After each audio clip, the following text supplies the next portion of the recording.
Buenas noches, bienvenidos a Memoria, Verdad y Justicia. Hoy te vamos a contar la historia de un comando que tuvo como fin moralizar la provincia de Mendoza, un comando ilegal que tomó el nombre de un papa para perseguir a mujeres en situación de prostitución, a homosexuales y a personas vinculadas al juego ilegal. El Comando Pío XII hizo su presentación pública el 15 de julio de 1975. En esa fecha, un grupo de hombres atacó con cadenas a un grupo de mujeres que ejercían la prostitución cerca del Puente de Hierro en Godoy Cruz. La tarea de esta fuerza parapolicial era hacer una limpieza de todos aquellos elementos que consideraban como una basura. El Comando Pío XII se encargó de perseguir a homosexuales, lesbianas, a controlar casas de citas y lugares donde se practicaran juegos de azar y apuestas. Pero el blanco principal del Comando Pío XII fueron las mujeres en situación de prostitución, que eran secuestradas, torturadas, abusadas, asesinadas y sus cuerpos eran arrojados en zonas de montaña. El 26 de julio de 1975, en un comunicado aparecido en el diario Mendoza, el Comando Pío XII informó de sus acciones.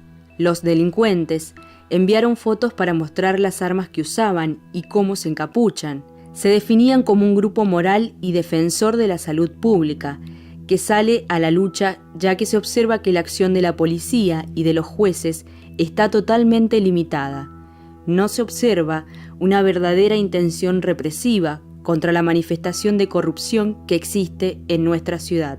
Según el mismo comunicado, el Comando Pío XII estaba conformado por personas de distintos niveles sociales, preocupados por la imagen de nuestra sociedad local. Decían no pertenecer a ninguna organización religiosa y sostenían que las operaciones que llevaban a cabo estaban perfectamente estudiadas. Los miembros del comando argumentaban que tomaban el nombre de Pío XII por su simbolismo de pureza y santidad de costumbre. Según varios estudios históricos, el jefe del Comando Pío XII fue el vicecomodoro Julio César Santuchone, puesto en funciones como jefe de policía el 29 de octubre de 1974 por el entonces interventor Antonio Cafiero. Los crímenes cometidos por el Comando Pío XII nunca fueron investigados y sus responsables aún permanecen impunes. Hoy recordamos a Caridad González y Ramona Suárez. Caridad Graciela González de Ángel tenía 19 años, vivía en la calle Salta y Corrientes de la ciudad de Mendoza. Ramona Aidé Suárez de Martínez tenía 29 años, vivía en la calle Álvarez Condarco del departamento de Godoy Cruz. Caridad y Ramona ejercían la prostitución en una vivienda ubicada en la calle Canin del barrio Gomenzoro de Guaymallén. En la madrugada del 1 de mayo de 1975, las dos mujeres fueron secuestradas de la vivienda por un grupo de desconocidos. Luego fueron encontradas, asesinadas en la zona de Canota, en el departamento de Las Heras. Caridad y Ramona estaban desnudas y con un disparo en la cabeza. Según los peritos, ambas fueron previamente abusadas sexualmente y los disparos pertenecían a un arma de guerra. Luego fueron identificadas como víctimas del Comando Pío XII, grupo moralizador de ultraderecha que se había instalado en las calles de Mendoza para erradicar, mediante torturas extremas, a las personas que ejercían la prostitución, a los homosexuales y a todas las personas consideradas inmorales por este grupo. El crimen de ambas mujeres continúa impune. Las cámaras de Memoria, Verdad y Justicia están siguiendo el megajuicio que se desarrolla en los tribunales federales de la provincia de Mendoza, al que todos podemos concurrir lunes y martes presentando nuestro documento nacional de identidad. Luis Francisco Miret Caples, apodo Catalán, nació en la ciudad de Buenos Aires en 1938. Estudió abogacía en la Universidad de Mendoza y se recibió en 1966. Durante la última dictadura, se desempeñó como juez federal subrogante. En democracia, fue juez de la Cámara de Apelaciones de Mendoza, cargo del que fue destituido por el Consejo de la Magistratura en marzo de 2011 por mal desempeño en sus funciones y presunta comisión de delitos. En el megajuicio que se desarrolla en Mendoza, está acusado en 35 hechos por participación criminal primaria, homicidio agravado, privación abusiva de la libertad, tormentos agravados, allanamiento ilegal, asociación ilícita y un robo agravado. Otilio Irineo Roque Romano Ruiz nació en Mendoza en 1943. Romano ocupó el cargo de fiscal federal durante el terrorismo de Estado. En democracia, fue el presidente de la Cámara Federal de Apelaciones de la provincia de Mendoza. El 25 de agosto de 2011, Romano fue suspendido por el Consejo de la Magistratura. Un día antes, se fugó a Chile con el objetivo de buscar asilo político. En diciembre de 2011, fue destituido de su cargo en la Cámara Federal de Apelaciones de Mendoza por mal desempeño en sus funciones. Luego de estar 2 años prófugo y de ser capturado por Interpol, la Corte Suprema de Justicia de Chile lo extraditó para ser juzgado en nuestro país por cometer delitos de lesa humanidad. La Cámara Federal de Casación Penal confirmó la prórroga por 1 año de la prisión preventiva al ex magistrado hasta febrero de 2016. En el megajuicio está acusado en 98 causas por participación criminal primaria, homicidio agravado, privación abusiva de la libertad, tormentos agravados, omisión de investigar una apropiación, allanamiento ilegal y asociación ilícita. Guillermo Max Petra Recabarren nació en Mendoza en 1939. En 1967 ingresó como secretario del Juzgado Federal de San Rafael. En 1976, en dictadura, ofició como abogado defensor ante la Cámara Federal y el Juzgado Federal de Primera Instancia de Mendoza, aunque en diversas oportunidades intervenía como juez subrogante en las causas. Ya en democracia, en 1984, obtuvo el cargo máximo de juez de la Cámara Federal de Apelaciones de Mendoza. En el megajuicio que se desarrolla en Mendoza, está acusado de 22 hechos por participación criminal, homicidio agravado, privación abusiva de la libertad y asociación ilícita. Bueno, la situación de Romano fue acusado por el fiscal Palermo de más de 100 hechos en calidad de partícipe primario con el terrorismo de Estado. Y esa gravísima calificación implica que en caso de recaer condena, la misma puede ser de prisión perpetua. Por eso Romano huyó a Chile, sabiendo que pesaba una acusación gravísima en su contra y donde había testimonios muy fuertes también. Pensemos en Hoffman, que declaró la semana pasada, Virginia, la madre de Suárez, pensemos en Tomini, pensemos en los distintos testimonios de Globosky, Lou Feingold, todos los testimonios que involucran a Romano, y esos testimonios coincidentes con la prueba documental de los habeas y las denuncias penales que estuvieron en sus manos y donde consta su firma, los dictámenes que él firmó y los pedidos acusatorios que él fundó en todas las declaraciones que se tomaba a los detenidos en el D2. Con esas declaraciones tomadas bajo tortura en el D2, él impulsaba las causas contra los compañeros detenidos en aquella época. Bueno, Romano hoy está detenido y es hoy uno de los principales responsables. Con respecto a Miret, la situación de Miret se ha ido agravando. En los mismos expedientes donde aparece Romano, caso Suárez, aparece Miret, dándole lugar al archivo de esa investigación. Aparecen además testigos como Hoffman, que lo ven a Miret en la compañía de comunicaciones, que era un centro clandestino. Lo ven adentro del centro clandestino a Miret, y le pregunto a Hoffman si Miret, quiénes estaban con Hoffman. Hoffman me dice, estábamos 20 o 30 detenidos más, todos encapuchados, y Miret nos ve en esas condiciones. Entonces, bueno, El testimonio de Hoffman es abrumador, porque el hombre, el entonces juez con sus zapatos lustrados, como dice Hoffman, estaba en uno de los peores centros de tortura de la provincia de Mendoza, y por supuesto la visión de Miret no era la visión de Hoffman. La visión de Miret era la de alguien con poder como para entrar allí e irse, y la de Hoffman era la de una persona que estaba torturada, encapuchada en ese centro de detención. Con respecto a Luis Francisco Miret Caples, es el único que eligió hablar para defenderse, y manifestó que en el momento en que él fue designado camarista, tocó el cielo con las manos.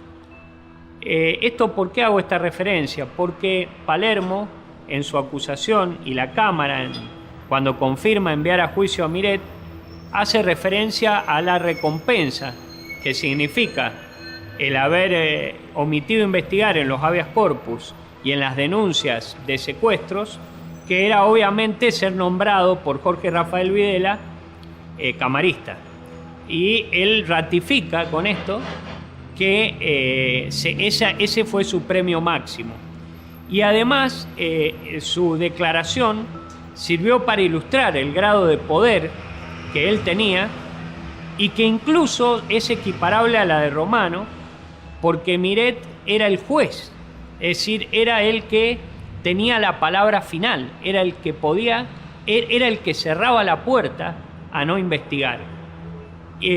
También atribuyó un error no haber investigado, a pesar de las leyes que las leyes de impunidad dejaban vigente la investigación, el secuestro de Celina Silvina Manrique Terrera, y nosotros entendemos que de ningún modo es un error, porque estaba claro que las leyes de impunidad habían dejado vigentes la investigación en los casos de apropiación de niños. Este caso se trataba de una niña cuyos padres habían sido secuestrados en la terminal de ómnibus, y que el MET logró impulsar la investigación para que recuperara su identidad muchos años después. Y todas estas manifestaciones de Miret lo que hicieron fue llevarnos al convencimiento de que la situación de Miret era mucho más grave de la que habíamos pensado en un principio. Con respecto a Petra, si se quiere, asumió como defensor en aquellas épocas, y la posición que había adoptado Petra era la de intervenir como juez subrogante en las causas. Entonces hay muchos de los expedientes en los que interviene Miret, Romano, que también interviene Petra, que tienen que ver con este triste destino de los expedientes, que era que no se investigaba el secuestro de la persona, y que tiene que ver con que se brindaba impunidad al aparato del terrorismo de Estado. Y me está quedando Evaristo Carrizo, que Evaristo Carrizo participó en diversos indagatorias que le tomó a detenidos, entre los que está Fernando Rule, que estaban en muy tristes condiciones, traídos por comandos de la Policía Federal. Incluso uno de los que traslada a estos detenidos es Carlos Rico, y el juez Evaristo Carrizo en su momento también tuvo toda esta conocimiento de la situación en la que se encontraban las personas privadas de libertad, y está acusado de haber omitido actuar como correspondía. Entonces, la situación de estos 4 ex magistrados ha sido y está siendo dilucidada por el Tribunal Federal, pero entendemos que nos ha sorprendido el sentido de que la situación de todos es mucho más grave que la que incluso nosotros imaginamos cuando comenzó el juicio. Bueno, la causa del juicio a los jueces actualmente se encuentra en etapa de testigos, o sea, testimoniales. Están brindando su testimonio varias personas que han tomado conocimiento de la actuación de los jueces y exfiscales durante la dictadura. Y hemos escuchado testimonios bastante esclarecedores en cuanto al rol que cumplieron estos ex jueces y ex fiscales en aquel momento. Testimonios que relatan sobre todo cuál era la función que cumplían, cómo desde su lugar pudieron observar a presos políticos torturados, encapuchados, cuando visitaban centros clandestinos de detención. Los testigos que están actualmente brindando su testimonio en el juicio nos reflejan muy bien cuál ha sido el rol de la justicia en aquel momento, en la época de la dictadura, mostrándonos cómo los jueces aplicaban la ley 20.840 y a través de la aplicación de la ley perseguían a distintas personas con militancia política, con opiniones políticas distintas a la que iba a ser después la del régimen militar, porque la actuación de los jueces se empieza a producir un tiempo antes del golpe de Estado, con la aplicación de estas leyes y con su intervención incluso en centros clandestinos de detención.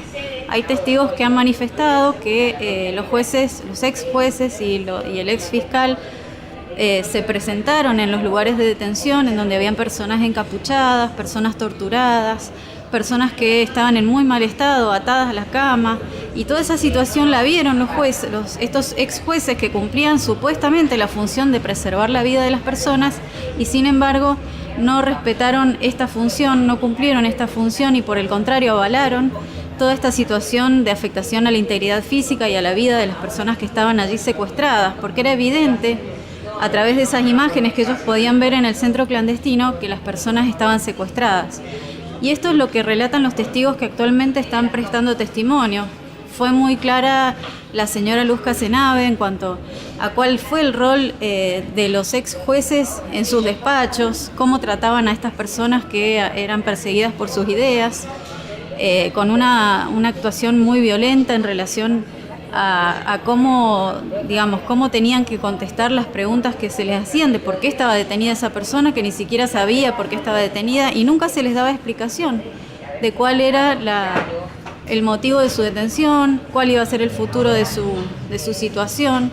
Y bueno, con todo este accionar y con todo esto que los testigos están relatando, están demostrando y se está probando que la justicia evidentemente fue cómplice de la dictadura militar. A partir de ahora y en el juicio tenemos todavía un gran conjunto de testigos que tienen que declarar.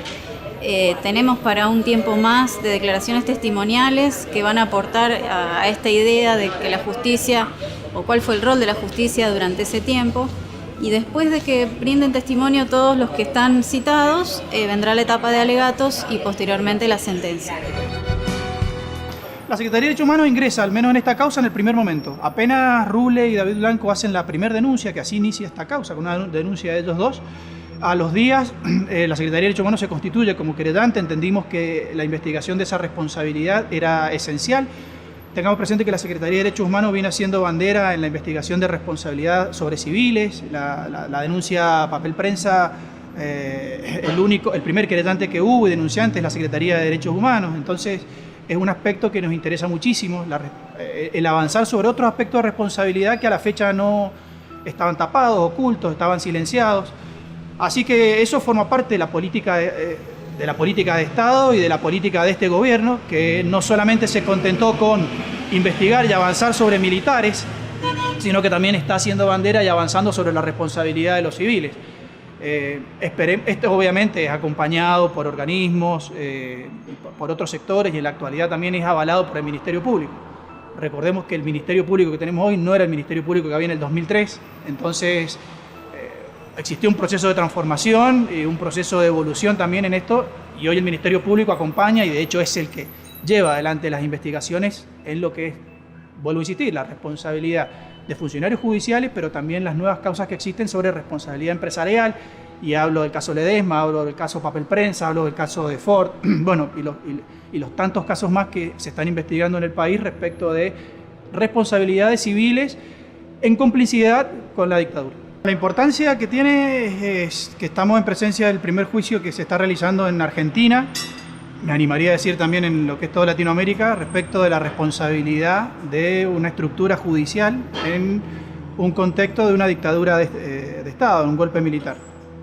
En Argentina particularmente, a la fecha tenemos una sola sentencia en relación a un caso de un juez, pero por la comisión de un solo delito. En el caso de Mendoza se está juzgando actualmente a 4 ex funcionarios, en su época fiscales y jueces, por haber intervenido en muchos hechos, es decir, haber formado parte y colaborado de la estructura del aparato organizado conjuntamente con Fuerzas Armadas, Policía Federal, Ejército y demás. Me parece que ahí está, creo yo, la importancia y lo significativo del juicio, dado que en este sentido estamos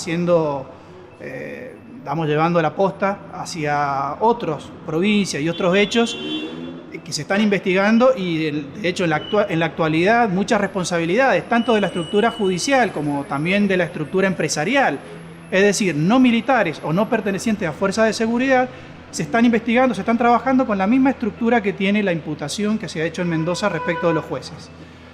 Creo que este es un paso más, un paso que se tenía que dar.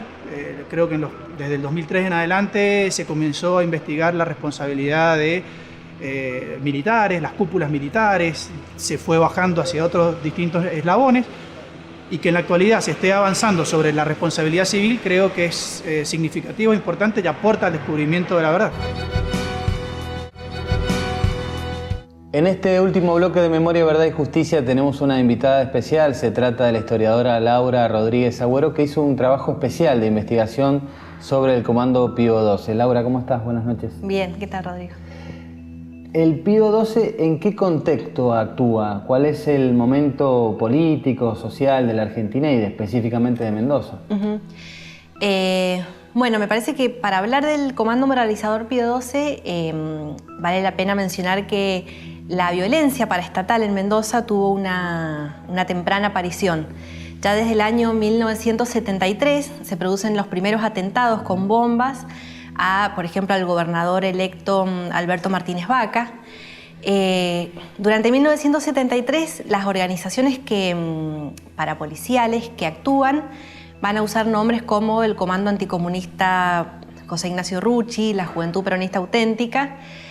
Sin embargo, la inflexión en lo que fue el montaje del aparato represivo en la provincia, yo creo que se produce en octubre del 74, cuando llega a Mendoza quien se va a desempeñar como jefe de la Policía Provincial, que es el vicecomodoro Julio César Santuchone.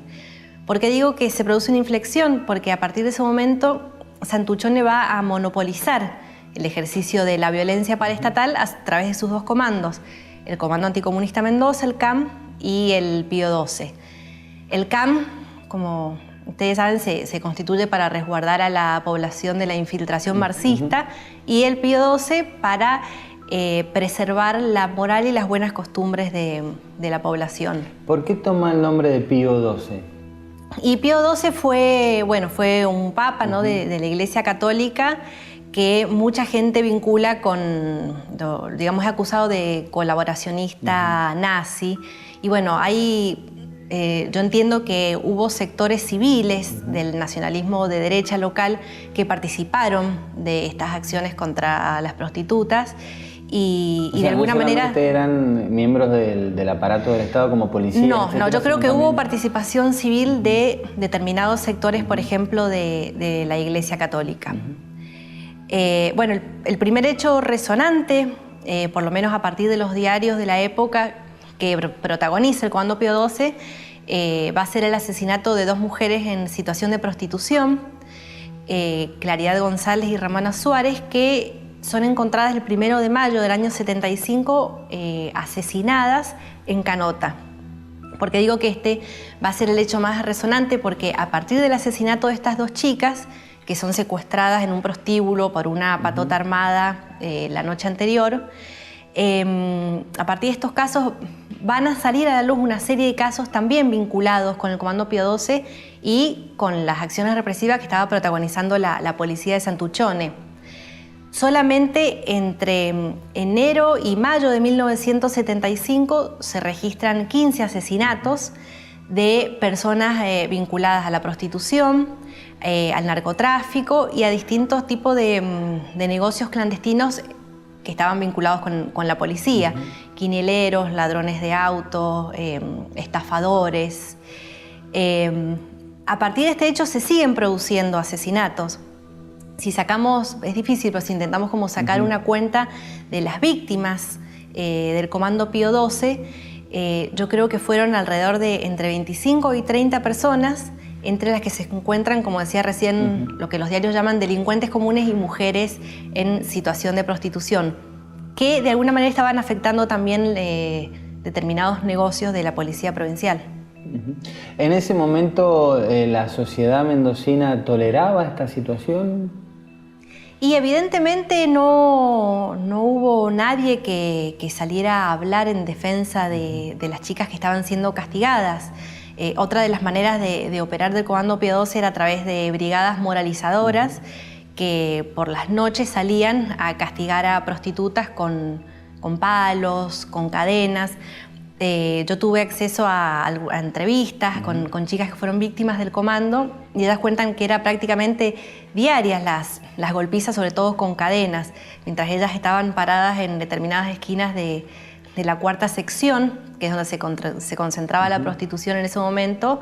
Llegaban los autos con hombres encapuchados y las golpeaban de manera salvaje. Por otra parte, el trato de la policía de Santuchones hacia estas chicas durante estos años, cuando digo estos años me refiero a 1974, 75, 76, era particularmente dura. Las chicas las que no eran golpeadas eran detenidas por la policía con la excusa de que podían estar infectadas con enfermedades venéreas y eran llevadas al D2, ¿no? El centro clandestino de detención. A partir de los juicios de lesa humanidad han salido un montón de testimonios que dan cuenta de la solidaridad de las chicas hacia los que estaban presos detenidos, políticos. Claro, por razones políticas.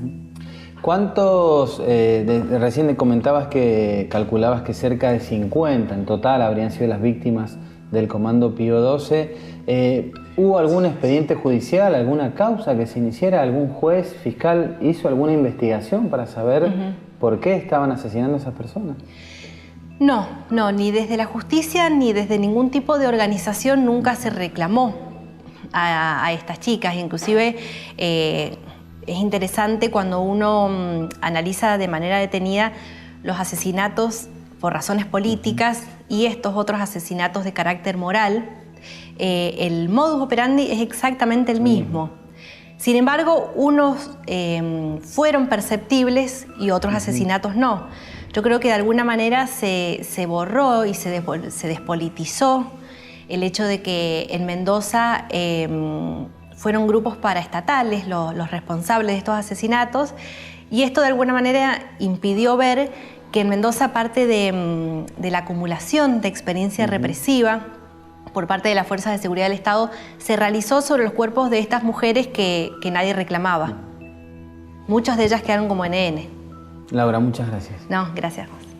Laura Rodríguez Agüero, historiadora, hablando sobre el Comando Pío 12 y todo lo que este grupo paraestatal realizó en la provincia de Mendoza en el año 1974, 75 y también 76. Es importante tener en cuenta esto porque en la provincia de Mendoza no hace mucho tiempo, frente a un hecho violento, algunos rumores surgieron de la necesidad de crear nuevamente este tipo de grupos que actúan al margen de la ley. Por eso es siempre importante la memoria, la verdad y la justicia. Hasta la semana que viene.